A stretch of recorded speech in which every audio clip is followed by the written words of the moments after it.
Buen día. Vamos a iniciar con nuestra clase la crisis de la década de los años 1970. En la década de 1970, el mundo capitalista entró en un periodo de crisis económica generalizada. En el ámbito político aparecieron dificultades en los bloques de la Guerra Fría y en el mundo islámico. Vamos a ver el primer punto. El bloque occidental, la década de la crisis.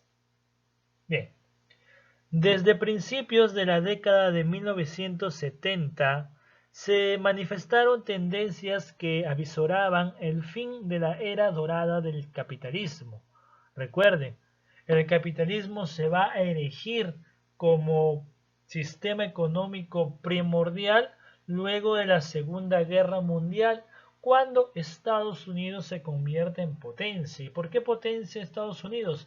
Porque era la única nación que se encontraba, digamos, política y económicamente bien, a diferencia de los países europeos que luego de la Segunda Guerra Mundial quedaron destruidos. Y para poder reconstruir esos países, Estados Unidos prestó dinero. Al prestar dinero, tenía suficiente para convertirse en la primera potencia mundial. Entonces podemos decir que en los años 70 esta era dorada estaba llegando a su fin. En especial por las dificultades que empezaron en la economía norteamericana. Surgió la inflación, la presión por la competencia industrial europea y japonesa. Europa y Japón ya se estaban reconstruyendo, tenían una industria muy avanzada. Otro, la disminución de las reservas de oro. Ojo, ojo, presten atención a esto, ¿ah?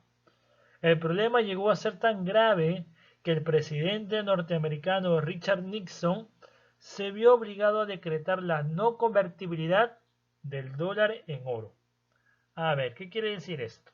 Quiere decir que la moneda norteamericana, el dólar, se basaba en la cantidad de oro que tenía Estados Unidos y eso determinaba el valor del dólar. Pero con la disminución de las reservas de oro, el valor monetario del dólar empezó a disminuir. Por ello, el presidente Richard Nixon se vio obligado a decretar la no convertibilidad del dólar en oro.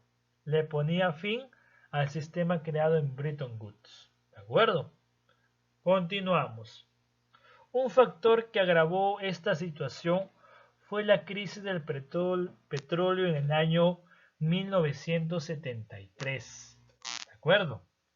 Ese año se produjo la guerra de Yom Kippur entre Israel y una coalición de países árabes. La OPEP, que significa Organización de los Países Productores de Petróleo, dominada por los países árabes, cuadriplicó el precio del petróleo como represalia a aquellos países que apoyaron a Israel. Ahí tenemos una imagen, ¿no? En las gasolineras, ya que el petróleo va a derivarse en gasolina. No había aquel elemento vital para los vehículos, para las fábricas. ¿De acuerdo? La subida de los combustibles disminuyó los beneficios y elevó la inflación. Ya saben lo que es inflación, ¿verdad? El aumento de los precios. Muchas empresas cerraron y aumentó el desempleo. En el año 1979, una nueva crisis originada por la revolución islámica en Irán volvió a elevar los precios de los combustibles, lo que va a endurecer y va a traer dificultades a la situación económica. Esto va a alejar las perspectivas de recuperación. ¿De acuerdo? Para salir de la crisis durante la década de los 80, los gobiernos occidentales van a llegar a aplicar políticas neoliberales. el capitalismo se va a erigir y se va a convertir en neoliberalismo, donde la intervención del Estado en la economía va a ser poca. ¿De acuerdo? Pasamos a algunos hechos esenciales en el ejemplo. Las dificultades políticas en Estados Unidos. En Estados Unidos, a la crisis económica se sumó la crisis política. ¿De acuerdo? En los años 1973, el presidente Richard Nixon tuvo que renunciar debido a que fue acusado por espionaje a sus rivales demócratas. Como bien sabemos, en Estados Unidos un presidente gobierna por 4 años y luego de esos 4 años el presidente tiene derecho y se puede reelegir por 4 años más. Eso es muy común, ¿de acuerdo? Es decir, en realidad un presidente dura 8 años. Pero ¿qué sucedió en aquellas elecciones de reelección de Richard Nixon? Envió personajes a espiar a sus rivales. Ese hecho se denomina el caso Watergate. Y debido a aquel acontecimiento, Richard Nixon renunció. ¿Ok? Continuamos. Los inicios de la integración europea. Desde la década de 1950, los países de Europa, especialmente Europa Occidental, van a iniciar un proceso de integración debido a las ideas del ministro francés Robert Schuman. Estos países que se van a integrar van a ser Francia, Alemania Federal, Italia, Bélgica, los Países Bajos, Luxemburgo. Van a crear la Comunidad Europea del Carbón y del Acero. ¿Ok? En el año 1957, los países incrementaron su cooperación debido al Tratado de Roma y esta Comunidad Europea del Carbón y del Acero se va a convertir en la Comunidad Económica Europea, con el objetivo central de crear un mercado común entre todos los países miembros. ¿De acuerdo? ¿Y cuál era el objetivo? Liberar personas, capitales y recursos entre todos los países, es decir, las personas que pertenecían a esta comunidad económica europea podían transitar de un país a otro sin la necesidad de una visa y todos manejaban una sola moneda, que era el euro. ¿De acuerdo? Continuamos. Tras su formación, va a lograr importantes éxitos económicos, lo que va a despertar el interés de otros países para unirse a ella. Por ejemplo, Reino Unido, Irlanda, Dinamarca, Grecia, España y Portugal van a lograr unirse. Y se va a transformar en lo que hoy conocemos lo que es la Unión Europea. ¿De acuerdo? Continuamos.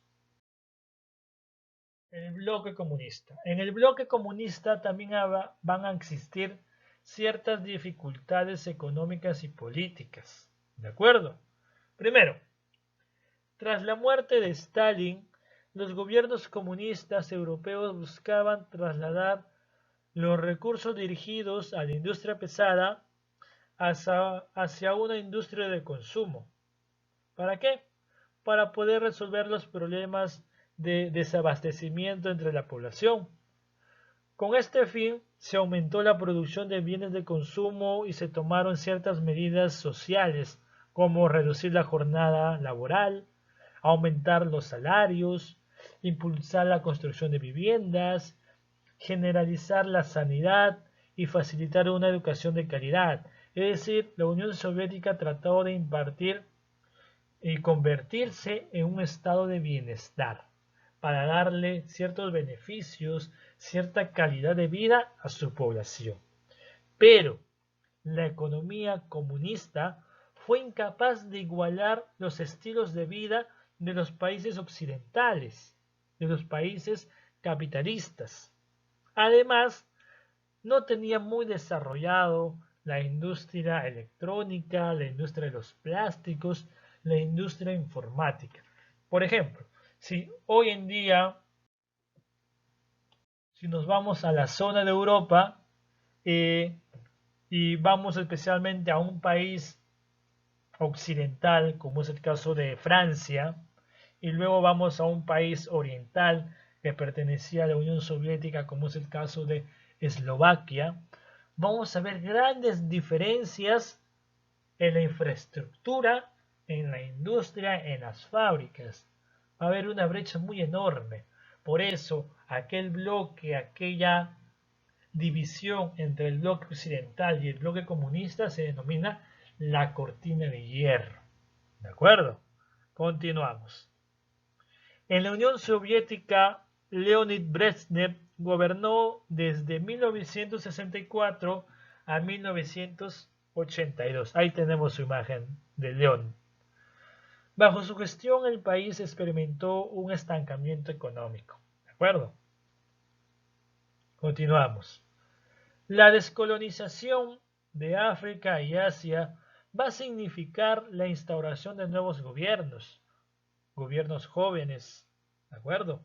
Algunos de los cuales estuvieron influidos por ideologías comunistas. Por ejemplo, en Asia se instauraron gobiernos comunistas en Vietnam, en Camboya, en Laos. En África, las tropas cubanas intervinieron en las guerras civiles de Angola, Namibia, y la Unión Soviética estableció bases en zonas militares como es Libia, Etiopía, Tanzania. En el Oriente Medio, el descontento por el apoyo de Estados Unidos a Israel volcó a algunos gobiernos a apoyar a la Unión Soviética, como es el caso de Siria. ¿De acuerdo? Pasamos a el triunfo del fundamentalismo islámico. A ver, recuerden esto. Fundamentalismo hace referencia a las personas que toman a su idea como la única y verdadera. ¿De acuerdo? No todas las personas que manejan al musulmán son fundamentalistas. Es un sector extremista, como lo que sucedió en la Edad Media. Había un sector de la Iglesia Católica que era fundamentalista, que su idea era única y verdadera y las demás no. ¿De acuerdo? A eso hace referencia el fundamentalismo. En este caso, al fundamentalismo islámico, es decir, los grupos extremistas de la religión islámica, son aquellos que perpetraron ciertos atentados en Francia, en Inglaterra, en Estados Unidos.